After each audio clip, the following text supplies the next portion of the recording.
היום אני הולך לעשות לכם סדר בחמשת אומנויות הלחימה הפופולריות ביותר: אגרוף קלאסי, אגרוף תאילנדי, היאבקות, ג'ודו וג'יו-ג'יטסו. נסביר מה ההיגיון מאחורי כל אחת מהם, ובעיקר למה מה שעובד מעולה בנפרד לא בהכרח יעבוד כל כך טוב בקרב MMA. נתחיל באגרוף קלאסי. כמו שאתם יודעים, באגרוף קלאסי יש כפפות מאוד עבות גדולות. המתאגרפים משתמשים בכפפות האלו כמגן. הם יכולים לכסות את הפנים ולספוג את המכות על הכפפה. ב-MMA הסיפור קצת שונה, הכפפות מאוד קטנות, מאוד דקות וקלות, אז לכסות את הפנים בצורה כזאת ולקוות שהמכות פשוט ייחסמו, זה לא יקרה. המכות ייכנסו, הם יחליקו בין הידיים, מאחורי הידיים, ויהיה מאוד קשה להסתמך על הכפפות האלו בתור מגן. הדבר הנוסף הוא המשקל. מתאגרף קלאסי משעין את כל המשקל גוף על הרגל הקדמית כדי להוציא ג'ב חזק וארוך.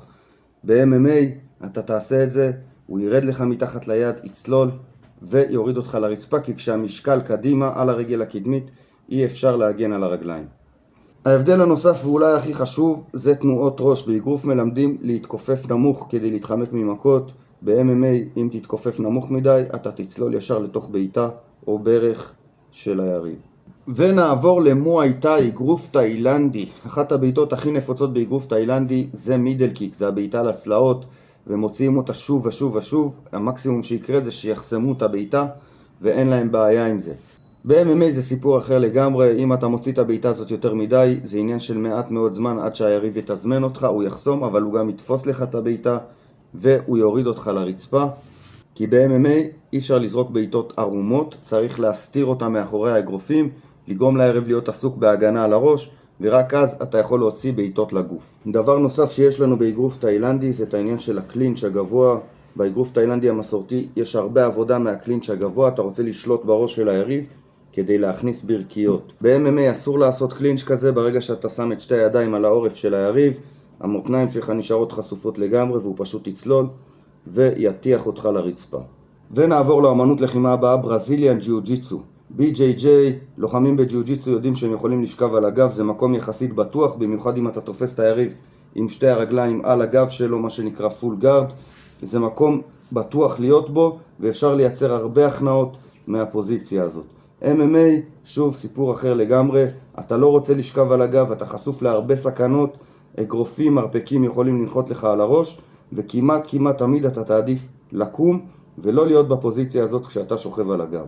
ונמשיך להיאבקות, רסלינג. ההיאבקות היום נחשבת לבסיס הכי חזק שיש ב-MMA, אבל גם שם אתה חייב לדעת לבצע התאמות בתוך הכלוב, כי טכניקות שעובדות בהיאבקות קלאסית לא בהכרח יהיו כל כך אפקטיביות בתוך הכלוב. לדוגמה, כאן אתם יכולים לראות הלוחם הזה יורה דאבל לג, פשוט מתכופף, תופס ליריב את שתי הרגליים ומפיל אותו לרצפה.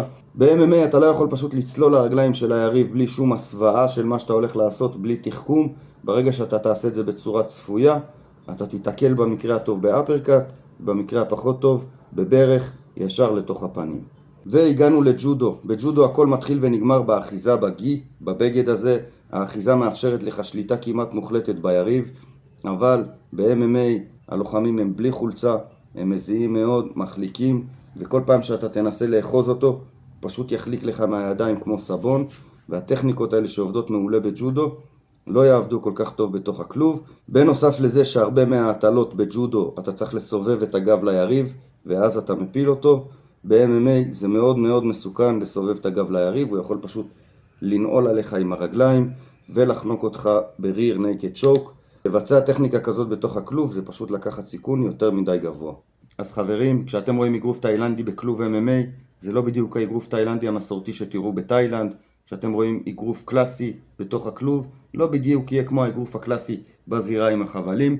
אומנויות לחימה מסורתיות זה דבר מדהים, אבל MMA זה משהו אחר לגמרי, ומי שבא ל-MMA, גם אם הוא בא מרקע של אומנות לחימה מסורתית, שידע שיהיה המון דברים שהוא יצטרך לשנות, המון הרגלים שהוא יצטרך לסגל לעצמו, בשביל להצליח בדבר הזה שנקרא לחימה משולבת. חברים, אם אהבתם את הסרטון תירשמו לערוץ ונתראה בסרטון הבא.